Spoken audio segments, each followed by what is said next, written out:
Bueno, aquí alguien me manda, Marco Vinicio me pregunta, ¿qué es lo que crees de el Catecismo de la Iglesia y el Código de Derecho Canónico? Yo no tengo ninguna calificación para opinar de esto, ninguna. Para eso yo debería haber dedicado, digamos, al estudio de la doctrina de la Iglesia el mismo tiempo que yo le dediqué al estudio de la filosofía. Aún así, yo debería opinar con mucho cuidado, con mucho respeto, para no, digamos, no herir injustamente a nadie y para no infringir la doctrina de la Iglesia en punto alguno, y eso es muy difícil. Entonces, cuando yo les propongo a ustedes el voto de pobreza en materia de opinión, es porque yo mismo lo practiqué y lo practico todavía. Yo busco tener opiniones apenas de esos puntos que yo le dediqué algún tiempo. Mira, tu opinión vale. ¿Cuánto tú le dedicaste a ella? ¿Cuánto tiempo a ti te llevó crear esa opinión? 2 minutos.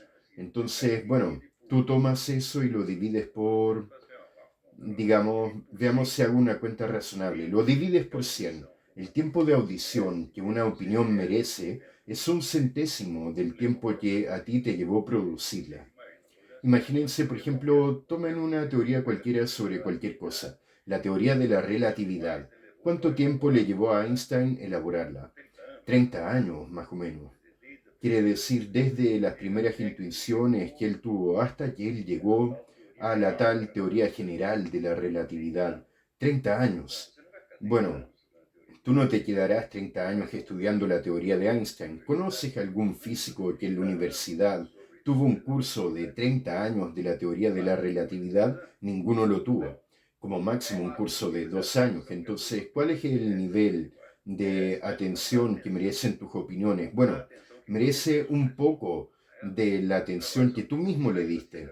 Ahora, si tu opinión salió así de repente y te llevó 2 segundos para ser creada, ¿por qué nosotros tendríamos que escucharla? Entonces el derecho a tener una opinión se corresponde con el derecho de no escucharla, con el derecho de no prestarle atención, porque si todas las opiniones tuvieran derecho a la atención ajena, hagan las cuentas, verán que es totalmente imposible. Tú tienes 30 personas en una sala, imagínate que cada uno tuviera el derecho a la atención completa de los demás para sus opiniones. El asunto no terminaría tan temprano. Entonces quiere decir que ni todas las opiniones merecen atención pública. Algunas son simplemente cosas que tú pensaste. Estabas sentado en el baño, se te ocurrió una idea y bueno, tú le prestaste una atención periférica a tu idea durante 2 segundos. Eso no quiere decir que nosotros nos tengamos que sentar a escucharla. Si yo digo estas cosas es porque yo creo que el ser humano tiene la capacidad de llegar a tener opiniones razonables sobre las cosas, sobre muchas cosas. ¿Cuál es la condición de la opinión razonable? Quiere decir, nosotros aprovechamos, sacamos estos acontecimientos de la semana y los transformamos en problemas filosóficos. Y aprovechamos para continuar enseñando a partir de lo que ellos nos sugieren. ¿Cuál es la condición para que tú tengas una opinión razonable? Bueno, la primera cosa es que esta opinión sea verdaderamente tuya, o sea, que tú creas en ella. No quiere decir que tú tengas que creer al 100%, pero cuando yo me refiero a creer, a acreditar, tú tienes que saber cuánto tú acreditas en ella. Y ahí nos vamos directamente al asunto de los 4 discursos. ¿Tú crees que esta opinión tuya refleja una cosa que es posible o una cosa que es verosímil, que parece verdad? Una cosa que es razonable o que es una cosa absolutamente cierta. Es claro que si tú no eres capaz de saber cuál es el nivel de credibilidad de tu opinión, entonces tú no sabes nada al respecto de ella. Primera cosa, examina tu opinión y mira en cuál de estos niveles tú crees en ella, tú acreditas en ella. Yo nunca me voy a cansar de repetir esto porque es la base de todo lo que yo estoy enseñando. Esa es la base de lo preliminar. ¿Cuánto vale tu opinión para ti mismo en función de las razones que tienes para creer en ello? Segundo, tienes que saber de dónde salió tu opinión. Si salió de un medio social, si fue algo que tú leíste, algo que escuchaste, algo que tu mamá te dijo, alguna cosa que surgió por generación espontánea. Tienes que saber cuál es el origen, porque En el origen viene la carga semántica de la opinión.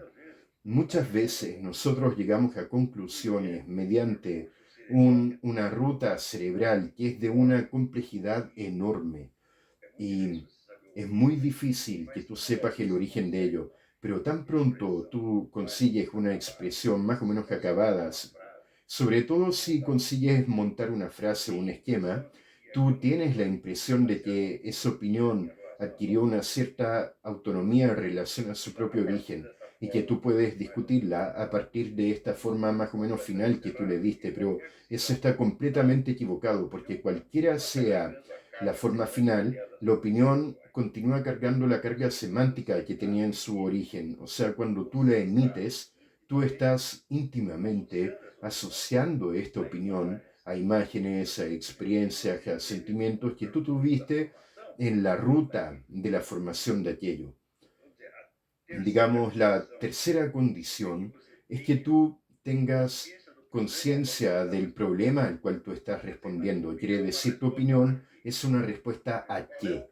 ¿Cuál es el problema del cual tu opinión es la solución? ¿Cuál es la pregunta a la cual en tu opinión es una respuesta? Si tú, una vez que tuviste la opinión, no eres capaz siquiera de formular la pregunta, la cual es la respuesta, entonces quiere decir que no entiendes tu propia opinión, porque no sabes al respecto de qué ella es una opinión. Es evidente que toda afirmación filosófica es una respuesta a una pregunta, a una duda, es una reacción a un problema. Y identificar los problemas es evidentemente la primera condición para una investigación filosófica. La opinión filosófica o política, moral, sociológica, amputada de la pregunta a la cual responde, no significa nada, porque tú no puedes saber cuál es el nivel de predicación y cuál es el nivel de credibilidad de lo que tú estás afirmando.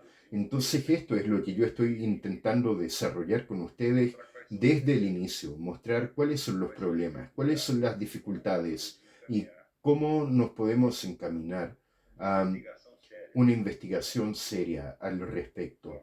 Entonces, la cuarta condición es que el problema sea realmente un problema.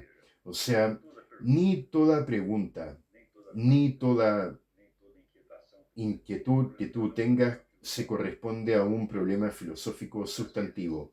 Muchas veces se trata apenas de una dificultad lógica o de a veces se trata de un problema personal tuyo que tú extrapolas y le das una dimensión universal indebidamente.